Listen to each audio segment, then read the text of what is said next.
Halo teman-teman semuanya, Assalamualaikum warahmatullahi wabarakatuh. Kembali lagi bersama saya Rihanaya Sabila. Nah, sesuai dengan judulnya, di video kali ini saya nanti akan melakukan praktik mengajar, yang mana saya sendiri yang akan berperan sebagai guru yang mengajar nantinya. Namun sebelum ke video mengajar, saya akan menjelaskan kepada teman-teman semuanya tentang metode pembelajaran, media pembelajaran, dan alat yang digunakan dalam pembelajaran. Yang mana di antara metode, media, dan juga alat pembelajaran ini akan saya gunakan di dalam praktik mengajar yang akan dilakukan. Baik teman-teman, silakan mendengarkan penjelasan berikut ini. Baik, yang pertama, kita akan membahas tentang media pembelajaran. Media pembelajaran adalah suatu teknologi pembawa pesan yang dapat digunakan untuk keperluan pembelajaran dan juga merupakan sarana fisik dan komunikasi untuk menyampaikan materi pelajaran. Nah, banyak sekali macam ataupun jenis dari media pembelajaran yang bisa kita manfaatkan. Nah, adapun macam-macam media pembelajaran sederhana yang dapat kita praktekkan yaitu ada media audio, media visual. Nah, media visual ini terbagi lagi menjadi media visual diam dan media visual gerak. Nah, yang ketiga yaitu ada media audio visual. Yang keempat ada media sarbaneka. Dan yang kelima ada gambar fotografi. Yang keenam ada peta dan globe. Nah, di video praktik mengajar nanti saya akan menggunakan media visual dan juga media sarbaneka dalam proses pembelajaran. Pada video pembelajaran nanti kita akan menggunakan PowerPoint yang mana PPT tersebut sudah berisikan materi yang akan kita jelaskan kepada para siswa. Media sarbaneka yaitu contohnya seperti papan tulis, yang mana papan termasuk dalam media sarbaneka, diantaranya yaitu papan tulis, papan buletin, papan flanel, papan magnetit, papan listrik, dan juga papan paku. Selanjutnya kita akan membahas tentang metode pembelajaran. Metode pembelajaran merupakan cara-cara dalam melakukan aktivitas antara pendidik dan peserta didik ketika berinteraksi dalam proses belajar. Seorang pendidik perlu mengetahui dan mempelajari metode pengajaran agar dapat menyampaikan materi dan dimengerti dengan baik oleh peserta didik. Nah, adapun beberapa macam metode pengajaran yang dapat dipraktekkan pada saat mengajar dibuat semenarik mungkin agar peserta didik mendapat pengetahuan dengan efektif dan efisien. Nah, beberapa jenis dari metode pengajaran dalam proses belajar yaitu yang pertama ada metode pembelajaran konvensional atau metode ceramah. Yang kedua ada metode pembelajaran tanya jawab. Yang ketiga ada metode pembelajaran demonstrasi. Yang keempat ada metode pembelajaran diskusi. Dan yang kelima ada metode pembelajaran karya wisata. Nah, pada praktik mengajar nanti saya akan menggunakan yaitu metode pembelajaran tanya jawab. Nah, metode pembelajaran tanya jawab ini adalah metode mengajar yang memungkinkan terjadinya komunikasi langsung. Sebab pada saat yang sama akan terjadi dialog antara guru dan juga siswanya. Guru bertanya, siswa menjawab, atau siswa bertanya, gurulah yang menjawab.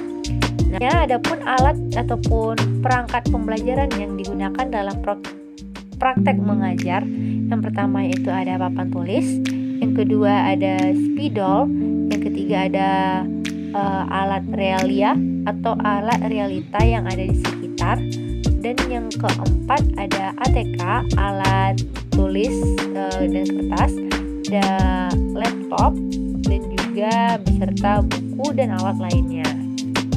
Teman-teman, tadi itulah penjelasan dari metode pembelajaran, media pembelajaran, dan juga alat yang digunakan ketika praktik mengajar yang akan saya lakukan nanti. Nah, selanjutnya inilah dia video praktik mengajar yang telah saya lakukan. Selamat menonton.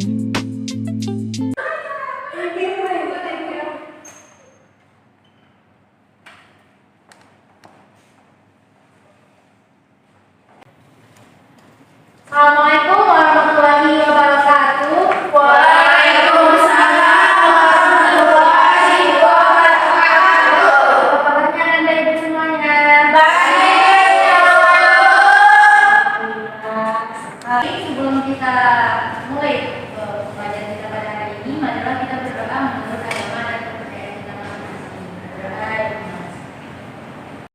Baik anak-anak ibu, pada hari ini kita akan membahas tentang teks deskripsi. Nah, sebelum ibu menjelaskan apa itu teks deskripsi, anak-anak ibu ada yang bisa menjelaskan nggak apa itu teks deskripsi? Ya, Lala coba sebutkan apa itu teks deskripsi. Teks deskripsi itu adalah pemaparan secara jelas mengenai suatu hal di dalam sebuah teks. Ya, baik, ada yang lain ada yang bisa jelaskan? Ya, baik ibu. Ya, tepuk tangan dulu semua. Baik, teks deskripsi ini yang menurut Kamus Besar Bahasa Indonesia adalah pemaparan ataupun gambaran dengan kata-kata secara jelas dan terperinci. Yang mana jadi maksud dari teks deskripsi ini yaitu pemaparan secara jelas mengenai suatu hal. Hal-hal yang dipaparkan itu bisa berupa benda mati, makhluk hidup, lingkungan, dan hal yang bisa dideskripsikan. Baik, anak-anak ibu, pada teks deskripsi ini kita akan membahas 5 poin. Yang pertama, pengertian teks deskripsi. Yang kedua, ciri-ciri teks deskripsi. Yang ketiga, struktur teks. Yang keempat, jenis-jenis teksnya. Dan yang kelima itu contoh dari teks tersebut. Nah, seperti yang sudah dijelaskan oleh Lala tadi, teks deskripsi itu adalah teks yang memaparkan secara jelas mengenai suatu hal. Nah, selanjutnya kita akan membahas tentang ciri-ciri dari teks deskripsi. Nah, siapa dan ibu yang bisa menyebutkan apa saja ciri-ciri dari teks deskripsi? Tunjuk tangan. Oke, Putri apa? Yang pertama, teks deskripsi dibuat dengan ciri-ciri dari teks deskripsi. Oke, pertama Putri, coba apa ciri-cirinya?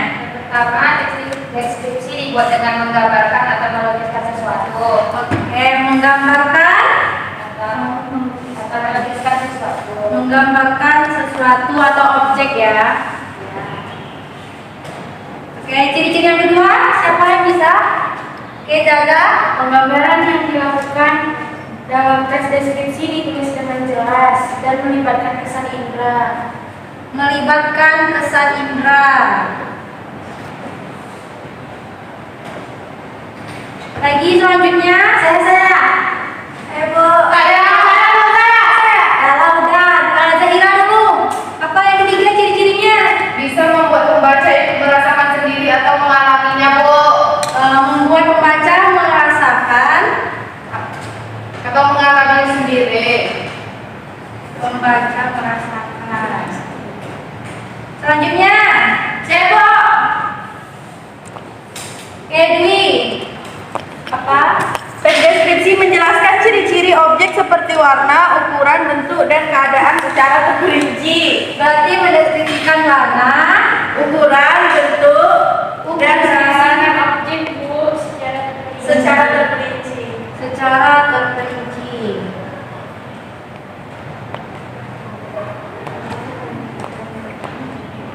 Nah, jadi ini tadi ciri-ciri dari teks deskripsi. Yang pertama itu menggambarkan objek. Nah, jadi isi teks deskripsi itu kita menggambarkan objek.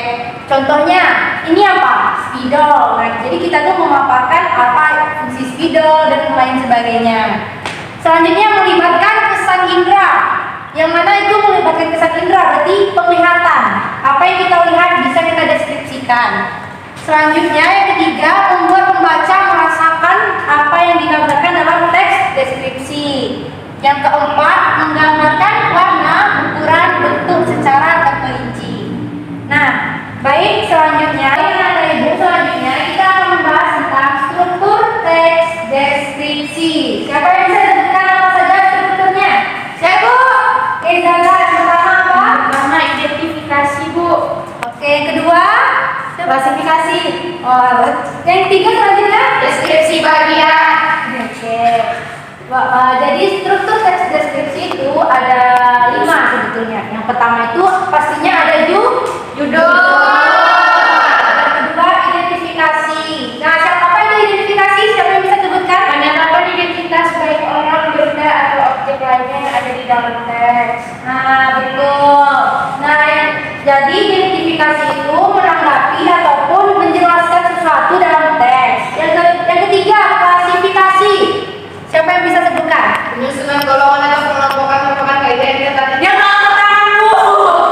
Oke, nanti kalau mau jawab angkat tangan dulu ya. Oke, Bu. Ya, sopan Bu. Oke, yang keempat deskripsi bagian. Nah, Lala, sebutkan apa itu? Bagian penting dalam yang merupakan paragraf yang berisi tentang manfaat dari objek yang sedang diamati dan yang akan ditulis dalam teks, Bu. Oke, pertama dulu. Jadi struktur teks deskripsi itu ada 5. Yang pertama judul, yang kedua identifikasi, yang ketiga klasifikasi, yang keempat deskripsi bagian, dan yang kelima kesimpulan. Nah, namun kesimpulan ini bisa dicantumkan ataupun tidak dicantumkan. Oke, selanjutnya adapun jenis-jenis teks deskripsi yaitu terbagi menjadi 3. Siapa yang bisa sebutkan? Oke, Dwi apa? Yang pertama, Deskripsi subjektif. apa tadi Dwi? Deskripsi subjektif. Deskripsi subjektif. Oke, selanjutnya deskripsi spasial, Bu. Deskripsi spasial. Selanjutnya Deskripsi objektif. oke, bagus sekali. Deskripsi objektif. Nah, jadi ada 3 jenis dari teks deskripsi. Yang pertama deskripsi subjektif. Nah, Ibu minta Ananda Ibu jelaskan satu orang serta jelasin juga contohnya deh kalau bagus. Oke, siapa yang bisa? Contoh nggak bisa, Bu. Biasanya, Bu. Oke, boleh pengertiannya Putri. Apa ini deskripsi subjektif? Teks deskripsi subjektif merupakan yang menggambarkan suatu objek berdasarkan atas kesan yang dimiliki oleh penulis tersebut. Menggambarkan objek berdasarkan Kesan yang dimiliki oleh penulis tersebut. pesan dari penulis. Oke, selanjutnya deskripsi spasial. Siapa yang bisa sebutkan pengertiannya? Saya. Oke, Zahira. Siapa ini? Menggambarkan ruang, tempat atau lokasi. Ruang, tempat ataupun Lokasi. Contohnya kebun binatang Gembira Loka berlokasi di Yogyakarta, Bu. oke, contohnya kebun binatang. Oke, jenis teks yang terakhir, objektif. Siapa yang bisa sebutkan? Saya bisa. Oke, Lala apa? Teks deskripsi yang menggambarkan objek sesuai dengan keadaan sebenarnya, Bu, sehingga para pembacanya bisa membayangkan keadaan tanpa ada opini dari penulis. Bagus sekali, objek yang sebenarnya. Nah, jadi 3 jenis teks deskripsi ini terbagi menjadi subjektif, spasial, dan juga objektif. Seperti yang sudah Anda jelas sebutkan tadi, subjektif itu menggambarkan kesan dari penulis ataupun pemaparan dari penulis teks tersebut.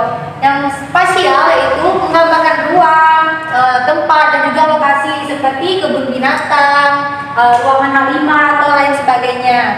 Sedangkan objektif yaitu objek yang sebenar-benarnya. Yang selanjutnya, setelah kita memahami ini, kita perlu adanya contoh untuk bisa lebih mempelajari tentang teks deskripsi. Nah, dari 3 jenis tadi, Ibu mau minta satu dari jenis ini. Anak-anak Ibu membuat di papan contohnya. Oke, siapa yang berani? Katakannya nilainya A, langsung Ibu kasih. Lagi siapa yang bisa langsung sekali 2?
tempat masyarakat yang tidak memilikinya harus melakukan diri terlebih dahulu sebelum mengambil aplikasi atau website.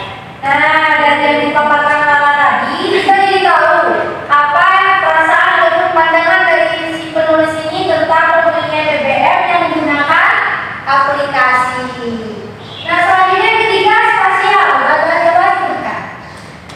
Contohnya Bu, kebun binatang Berbiramaha beroperasi di Kota Yogyakarta. Tempat ini memiliki lahan yang cukup luas dan sejuk karena banyak pepohonan. Nah, contoh teksnya itu